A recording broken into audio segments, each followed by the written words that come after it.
देखो थोड़ी देर बची है और अभी मेरे को समय देना पड़ेगा 2 जनों को ताकि वो अपनी बात बता सकें। और विशेष तौर से बधाई के पात्र हैं हमारे आदरणीय गजेंद्र सिंह जी खीमसर साहब।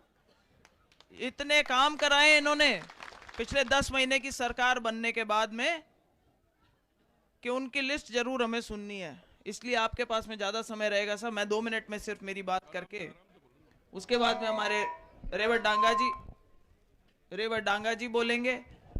तो भाई मैं ज़्यादा लंबा कोई भाषण नहीं देते हुए, आजकल क्या होता है कि सोशल मीडिया का ज़माना है तो भाषण तो किसी ने कहीं टेप रखे होते हैं ना, वो सारे सुन लेते हैं, तो सारी बातें सुनी भी अपनी। बहुत थोड़ा सा टाइम बचा है आचार संहिता के अंदर अभी इलेक्शन साइलेंस होने में। मुझे अभी एक चीज़ की चिंता है कि माँ के सामने नेताजी है जका बार डापा चूक हो है कलडा, तो अब कहीं 3-4 दिन जका बयान आए रहा है, मन थोड़ी चिंता हुईगी। चिंता हुईगी कि बन ध्यान पड़गी कि भाई अब चुनाव तो गयो हाथ हूं, तो अब अनशन बयान देवे तो भाई एन की स्थिति में माहौल बिगाड़न को भी वे प्रयास कर सके, ये बात की सावचेत आपा ने राखनी है। भाई ने मत करो यार, चूचाड़ो करतो रही। अभी वो ये प्रयास कर सकते हैं कि भाई 2 समुदाय 2 जातियां आपस में लड़ लें, माहौल खराब हो जाए, किसी मीटिंग के अंदर कुछ खराब कर दें, और इतने डेस्परेट हो रखे हैं कि आज की तारीख में वो अपने आप पे भी जानलेवा हमला करवा करके दिखवा सकते हैं कि साहब करवाने वाले रेवत डांगा जी थे।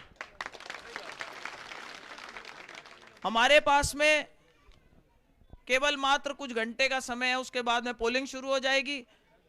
माहौल जो उन्होंने देखा है, चाहे वो कहीं पर भी गए और चाहे हम कहीं पर भी गए, हम देख रहे हैं जैसा आज यहाँ पर जन सैलाब उभर करके आया है। खीमसर में आप हमेशा जिता करके भेजते हो भारतीय जनता पार्टी को, रेवत डांगा जी को भी जिताया था, मुझे भी बहुत अच्छा समर्थन दिया था।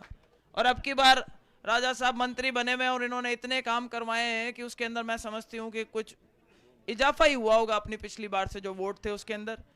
अभी दुर्ग सिंह जी कह रहे थे, कहते हैं भाई मैं आया तो तुम्हारा जीव सो रहा हुआ।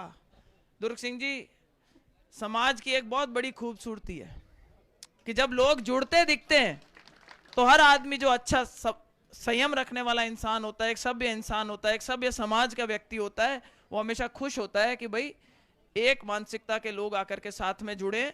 आज सबसे बड़ी खूबसूरती है, इस मंच के ऊपर 36 कौम के लोग विराजमान है और मेरे सामने 36 कौम के वोटर विराजमान है।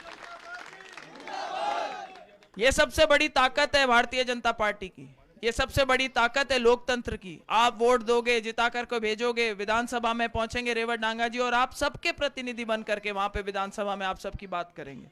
साधारण परिवार से आते हैं, किसान परिवार से आते हैं, और मुझे नहीं लगता कि कहीं किसी तरीके की कोई शंका होनी चाहिए।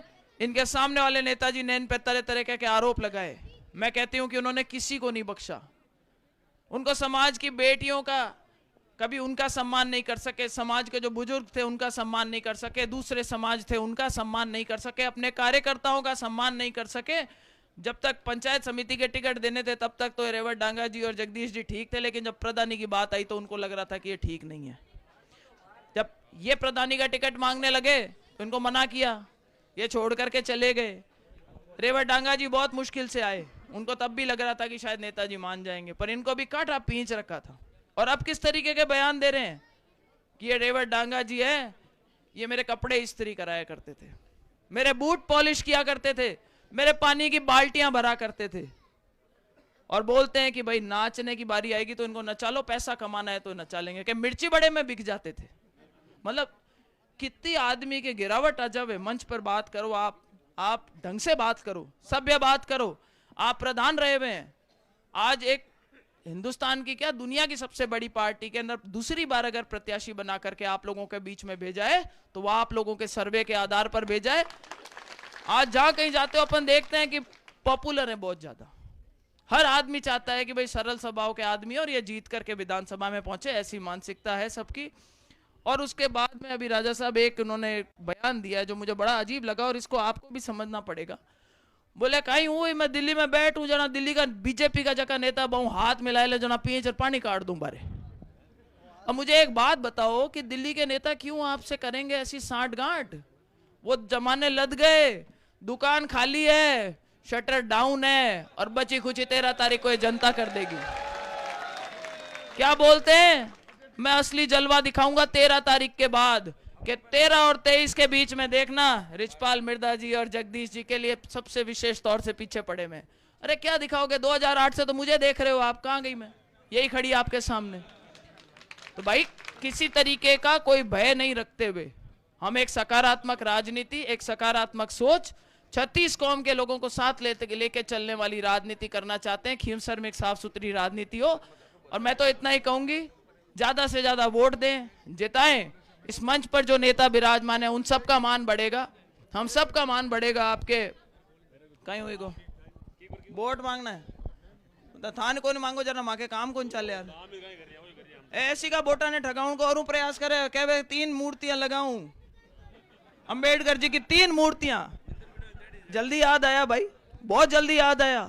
पूछो इन नेताजी से, मैं मेरे एससी के भाइयों से पूछना चाहती हूं, पूछना कोई सामने खड़े होके कि क्या 2 फरवरी 2011 में आपने कोई ऐसा पत्र लिखा था सरकार में जिसमें आपने कहा था कि एससी के लिए जो आरक्षण है वो खत्म कर दिया जाए, और उसके बाद वो जवाब दे, तब बताना मुझे।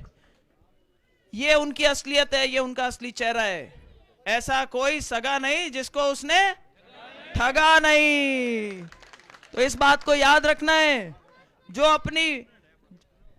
अपनी पत्नी उनकी एक भाषण में बोले, वो बोले, कहती है कि भाई मैंने कहा बच्चों का देखभाल कौन करेगा, तो बोले कोई नहीं, बुआ जी को फ्री कर रखा है, बच्चे वो पाल लेंगे।